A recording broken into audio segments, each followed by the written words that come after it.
অনেক দিন আগের কথা। রতনপুর নামে একটি ছোট্ট গ্রামে দুজন বন্ধু ছিল। নাম ছিল রতন আর মদন। রতন ছিল অনেক পরিশ্রমী আর সৎ একটা মানুষ। রতনের জমিতে চাষবাস করে সুখী ছিল, কিন্তু মদন ছিল অনেক অলস আর লোভী। ও সবসময় অন্যকে ঠকিয়ে ধন কামানোর চেষ্টা করত। মদনে ভাবত জীবনের আসল সুখই হলো অনেকগুলো সোনাদানা আর টাকা পয়সা। মদন, তুই সব সময় টাকার কথা কেন ভাবিস? দেখ, আমার পাশে কি সুন্দর প্রকৃতি, স্বচ্ছ জল, মধুর জমি জামা। এগুলো কি সুখের জীবন নয়? ঈশ্বর আমাদেরকে যা দিয়েছে তাতেই আমরা সন্তুষ্ট থাকা দরকার। অনেক লোভ করার ফলে মানুষের মানসিক শান্তি নষ্ট হয়ে যায়। রতন, তুই অনেক বোকা। তোর এই পৃথিবীর সম্পর্কে কিচ্ছু জ্ঞান নেই। শুধুমাত্র পেট ভরে খেতে পাওয়াই জীবন নয়।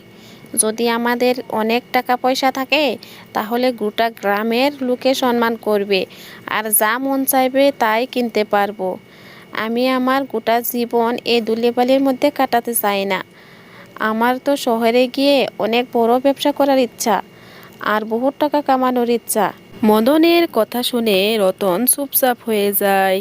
কয়েকদিন পর গাঁয়ে একটি বাবার আগমন ঘটে। ওই বাবা নাকি মানুষের ভবিষ্যতের কথা বলতে পারে আর তার সমস্যার সমাধান করতে পারে। গ্রামের সবাই ওই বাবাকে দেখতে যায়, আর মদনও তার ভাগ্য দেখানোর জন্য সেখানে চলে যায়। বাবা, আমি অনেক গরিব, আর আমার পাশে কোনো উপায় নেই। আপনি কি আমাকে কোনো উপায় বলতে পারবেন, যাতে আমি রাতারাত অনেক টাকার মালিক হয়ে যাই, আর যাতে আমার জীবনে কখনো পরিশ্রম করতে না হয়? আমি চাই আমার অনেক টাকা পয়সা থাকবে, যাতে আমার 7 জনমের লোক বসে বসে খেতে পারে। আপনি তো সব বলতে পারেন। আপনি আমাকে দেখুন, দেখে আমাকে এমন একটি গুপ্তধনের কথা বলুন, নইলে আমাকে মন্ত্র শিখিয়ে দিন। বেটা, ধন কামানো কোনো সহজ উপায়ে হয় না। যদি সহজে ধন কামাতে চাও, তাহলে সেই ধন কিন্তু ক্ষতিও করতে পারে। আচ্ছা ঠিক আছে, তোমার যদি এত ইচ্ছা ধন কামানোর, তাহলে আমি তোমাকে একটি উপায় বলে দিচ্ছি। এই গাঁয়ের দক্ষিণ দিকে একটি পুরনো গুহা আছে। ওই গুহার ভিতর একটি জাদুর হাড়ি আছে, যা তোমার ইচ্ছা পূরণ করতে পারবে। সাধু বাবার কথা শুনে মদনের মনে লোভ জন্মাতে থাকে, আর মদন তাড়াতাড়ি সেই গুহার কাছে চলে যায়।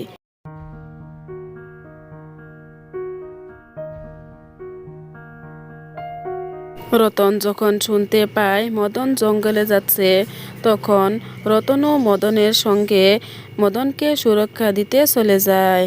মদন, বন্ধু আমার, যাস না ওই জঙ্গলে। ওই জঙ্গল অনেক ভয়ঙ্কর। বাবা তোর পরীক্ষা নেওয়ার জন্য এই কথা বলেছে। ওই জঙ্গলে গেলে মৃত্যু ছাড়া অন্য কিছু মিলবে না। চল, আমরা বাড়ি চলে যাই। তুই আমাকে বাধা দিস না তো রতন। আজকে আমাকে ধনী হওয়াতে কেউ বাধা দিতে পারবে না। তুই সব সময় ভয় পাস, তাই জীবনে কিচ্ছু করতে পারিস না। আমি ওই জাদুর হাড়ি নিয়েই আসব। তোর যদি সমস্যা হয়, তাহলে তুই চলে যা। আমি তোকে এই বিপদে রেখে কিভাবে চলে যাই বন্ধু? এখনো সময় আছে, চল বাড়ি ফিরে যাই। না রতন, আমি যাব না। আমি ওই জাদুর হাড়ি নিয়েই আসব। আচ্ছা ঠিক আছে মদন, তুই যখন যেতে চাচ্ছিস না, তাহলে আমি তোকে একা করে যেতে দিব না। চল, আমিও যাব তোর সাথে। তারপর দুই বন্ধু মিলে ওই জঙ্গলের দিকে যেতে থাকে।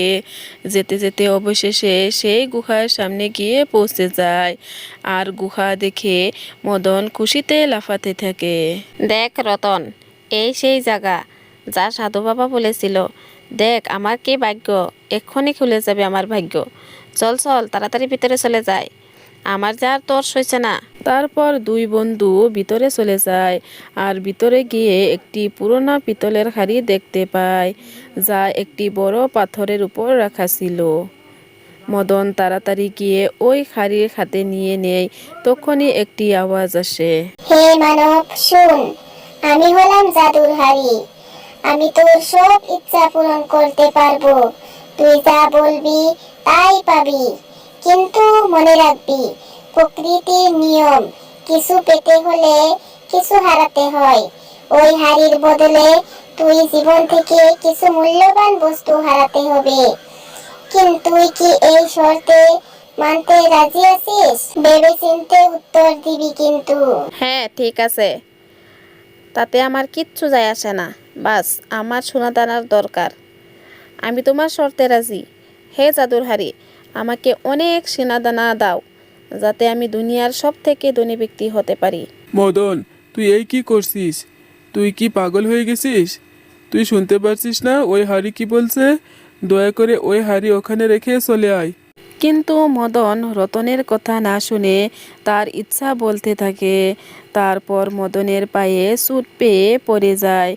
তারপর মদনের দাঁড়ানো শক্তি শেষ হয়ে যায়।